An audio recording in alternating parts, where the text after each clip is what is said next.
vamos a empezar a hablar un momentito de lo que son las normales, ¿vale?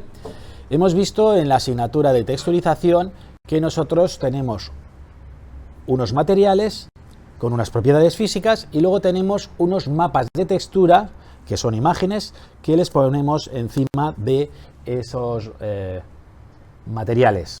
Muy bien, pues estamos viendo esta diapositiva, creación de normales, y ya vimos en su momento que nosotros hablamos de mapas de textura y tenemos pues el tamaño del mapa de texturas.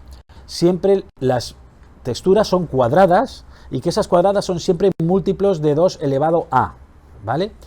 ¿Eso qué significa? ¿Que si hago una rectangular no me va a funcionar? Sí, me va a funcionar, pero la parte que sería cuadrada, es decir, el ancho máximo, la distancia hacia abajo sería la misma y no la estoy usando, por lo tanto estoy consumiendo una memoria que no utilizo. ¿De acuerdo? Los tipos de mapas y demás iremos viendo. Tenemos mapas de difuso, que son con los que hemos estado trabajando siempre, las del color, el specular, que son para los brillos, no lo hemos trabajado y lo trabajaremos en esta unidad. Luego tenemos las normales, que es lo que estamos hablando. Alfa sí que lo hemos hecho porque los alfas eran aquellos para que me hiciera transparencias. Hicimos el ejercicio del patito. No hemos hecho los mapas de iluminación y los haremos, ¿vale? Le llamaremos baqueados. Hay gente que le llama baqueado, hay gente que le llama precocinado, horneado. Bueno, los mapas de iluminación son que tú pones las luces en una escena y para que no tenga que calcular las sombras y tal, que es lo que le cuesta, lo que hacemos es que proyectamos esa sombra y creamos la textura ya con esa sombra dibujada. El resultado es el mismo, pero el ordenador no tiene que pensar nada, ¿vale? Y luego tenemos los CubeMaps, que son los cubos para hacer toda la envoltura del ambiente, el environment, ¿no? Es decir, el CubeMap se utiliza en videojuegos, son pues eso, 6 caras y así siempre vemos todo. Vale, creación de texturas.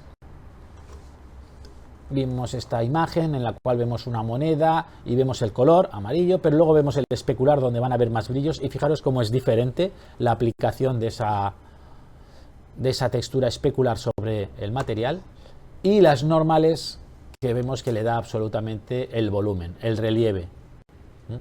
Y la junta de todas pues realmente da que una cosa que es cilíndrica tenga relieve, tenga brillo y quede bastante creíble. Ya hemos visto que el mapa de BAM se hacía con blancos y negros y nos daba la sensación de dimensión de la geometría, pero es una falsa ilusión. Acordémonos que para hacer cambio de geometría teníamos los mapas de desplazamiento.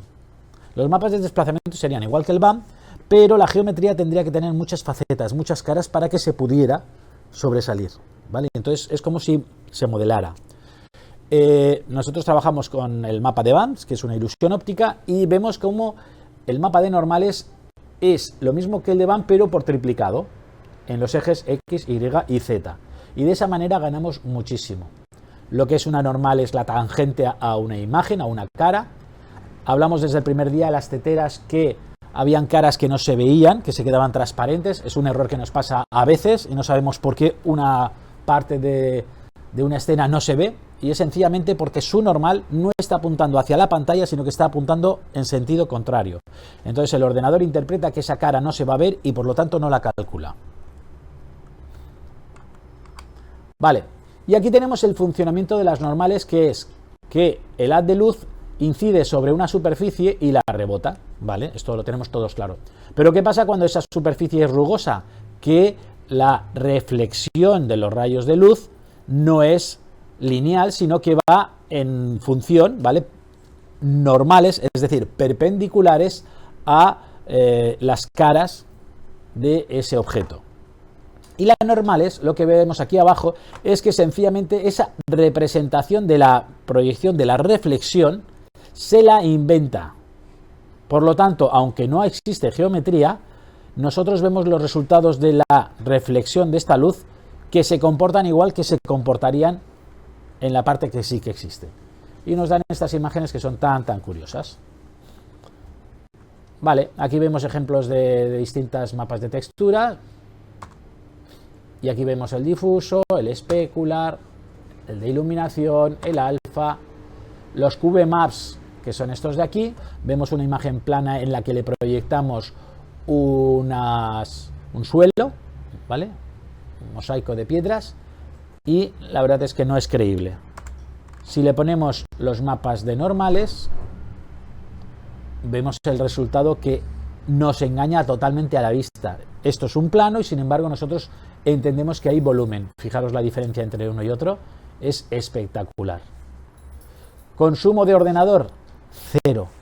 Estamos hablando de una textura, el ordenador no tiene nada de geometría. Nvidia tiene un plugin para Photoshop y creo que me quedo aquí. Fijaros la diferencia, 4000 triángulos, en baja 500 y el resultado con las normals, que no se ve la diferencia y son unos cuantos triángulos menos. Pero esta también es bastante maja, esta imagen me gusta, pero en esta lo importante es el especular. ¿Vale? Fijaros que se dibuja los especular y queda guapo, guapo. Bueno, esta también es interesante, ¿eh? Fijaros en baja y sigue siendo en baja con las normales y el resultado. Fijaros cómo se hacen las normales de un mismo objeto hecho en Nvidia por el Carchibam y por el ZBrush. Y como veis, no hay color. Al contrario, hay muchísimo color de diferencia y el resultado es obvio. Vale, lo vamos a dejar aquí esto.